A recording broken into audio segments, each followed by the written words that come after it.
जनतेचा अधिकारनामा जाणीव हक्काची या न्यूज चॅनलमध्ये आपले स्वागत आहे।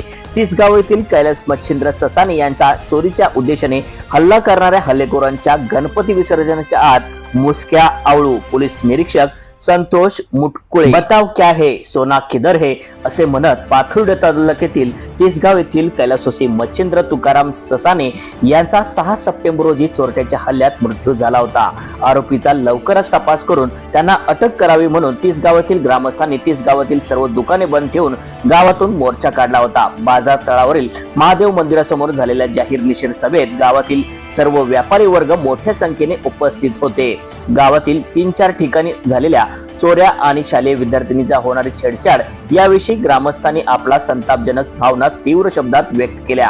पोलिसांच्या कार्यपद्धतीवर टीका केली। या टीकेला उत्तर देताना पाथर्डी पोलीस स्टेशनचे पोलीस निरीक्षक संतोष मुटकुळे यांनी कैलासवासी मच्छिंद्र तुकाराम ससाने यांच्यावर चोरीच्या उद्देशाने केलेल्या हल्ल्यातील हल्लेखोरांच्या गणपती विसर्जनाच्या आत मुसक्या आवळू गजाड करण्याचे आश्वासन दिले।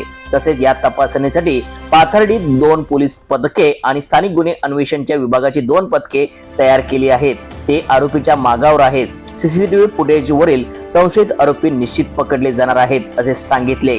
यावेळी माजी आमदार शिवाजी कर्डिले, माजी सरपंच ज्येष्ठ नेते काशीनाथ पाटील लवांडे, प्रकाश बुवा रामदासी, शेख बाबा पुढारी, नंदकुमार लोखंडे, इलियास शेख सर, भाऊसाहेब लोखंडे, पुरुषोत्तम आठरे, मनोज ससाने, अरविंद सोनटके, भाऊसाहेब ससाने, संजय पाटील लवांडे, अविनाश नरवाडे, रफिक शेख, मारुती लवांडे, सुनील शिंगावी यांच्यासह गावातील ग्रामस्थ अनेक व्यापारी मोठ्या संख्येने उपस्थित होते।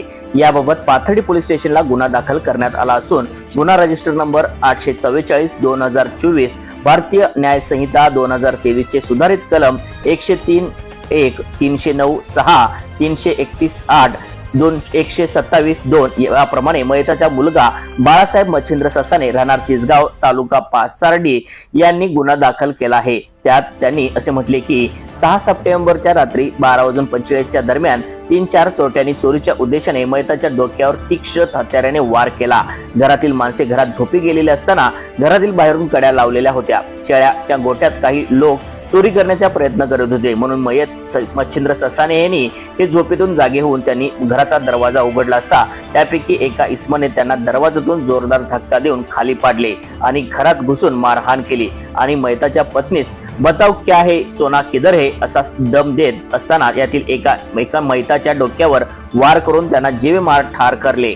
तसेच कोंबड्याच्या खोरड्यातील 2000 रुपयाच्या किमतीच्या 4 गावरान कोंबड्या चोरून नेल्या। याप्रमाणे गुन्हा दाखल केला आहे। तिसगाव ग्रामस्थांनी तिसगावातील पोलिसांच्या चौकीत कायमस्वरूपी 2 पोलीस नेमण्यात यावी अशी मागणी केली। मयत ससाने प्रकरणाचा तपास 10 दिवसात लागला नाही तर ठीक, तर 10 दिवसांनी पुन्हा बेमुदत उपोषण करण्याचा इशारा यावेळी देण्यात आला। पाथर्डी पोलिसांनी तपास चक्रे वेगाने फिरवली आहेत। माजी आमदार शिवाजी कर्डिले म्हणाले की या प्रकरणाचा त्वरित तपास लावल्यास याच मंदिरासमोर पाथर्डी पोलिसांचा सन्मान सोहळा साजरा करू। ज्येष्ठ नेते काशीनाथ पाटील लवांडे यांनी जाहीर सभेत तिसगावातील 2 नंबर धंदे कोणाच्या आदेशाने सुरू आहेत ते ताबडतोब बंद करण्याची पोलिसांकडे मागणी केली आहे। न्यूज चॅनल प्रतिनिधी श्री सुनील नजन सह। परंतु त्या धरणे नानाचं त्याचा कुठल्या प्रकारचं वय न टाळता एवढ्या मोठ्या प्रमाणामध्ये जर मारहाण केली आणि त्या मारहाणीमध्ये त्यांचा मृत्यू झाला। आता आम्हाला प्रत्येकाला असं वाटायला की जीव आपला प्रत्येक व्यक्तीचा तोच झाला आणि शेळीची आणि मला कोंबडीची किंमत जास्त आहे असं म्हणलं तरी मला वाटतं काय होणार नाही। 2 दिवसापूर्वी त्यांचा विधी झाला। विधी झाल्यानंतर काशीनाथ पाटील आणि सगळे तिसगावचे त्या ठिकाणी ग्रामस्थांनी काय निवेदन जिल्ह्याच्या पोलीसच्या उपाध्यक्षांना निवेदन दिले आणि त्यांनी सांगितलं की जर तपास लागला नाही, न्याय मिळाला नाही तर आम्ही आता तुम्हाला सांगतो का आमचं काय काम करू। आज रविवारी आपण सगळ्या गावकऱ्यांनी सकाळपासून आतापर्यंत सगळे जे काही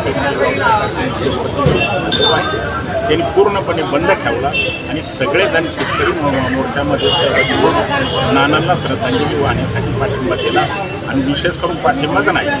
तर लोकांनी एकच मागणी केली की काही जरी झालं तर त्यांच्या 8 दिवसाच्या त्याचा तपास लागून त्याला अटक झाली पाहिजे आणि पुढं कायदेशीर कारवाई करून फाशीची शिक्षा झाली पाहिजे. ही महत्त्वाची प्रामाणिकपणे घेतलेली मागणी.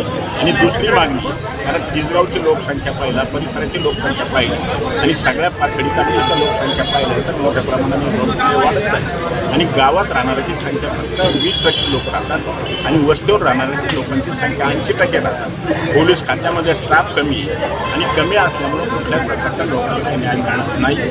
आता 15 वर्षापासून ह्या मतदारसंघामध्ये मी प्रतिनिधित्व करतोय. अनेक मोर्चे झालेत, अनेक आंदोलनं झालीत, अनेक उपोषणं झाली, परंतु फक्त उपोषणं होतात, मोर्चे होतात, आंदोलनं होतात आणि 4 दिवस त्या निकाल गांभीर्याने पाहिलं जातं आणि 4 दिवसाच्या नंतर सगळ्या गोष्टीचा पोलीस खात्याला सुद्धा विश्वास पडत नाही.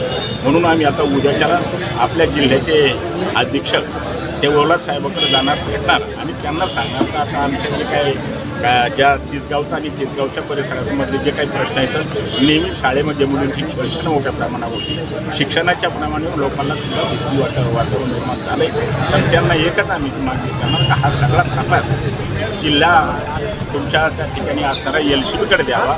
LCBकडे दिल्यानंतर त्याचा तपास लवकरच लागेल आणि जर कदाचित तुम्हाला सांगतो का त्याचा तपास नाही लागला तर पर्यायाने आम्ही आता सगळे एकत्र बसून पोलीस SPच्या कार्यालयामध्ये आमरण उपोषण करण्याचा निर्णय निश्चितपणे घेऊ. असा निर्णय आजच्या या सभेमधून आणि बैठकीमधून हा निर्णय झाला. जनतेचा अधिकारनामा जाणीव हक्काची या न्यूज चॅनलला लाईक, शेअर व सबस्क्राईब करण्यास विसरू नका व सदैव रहा अपडेट. जाहिराती व बातमीसाठी आजच न्यूज चॅनलशी संपर्क साधावा. 80 87 820 897.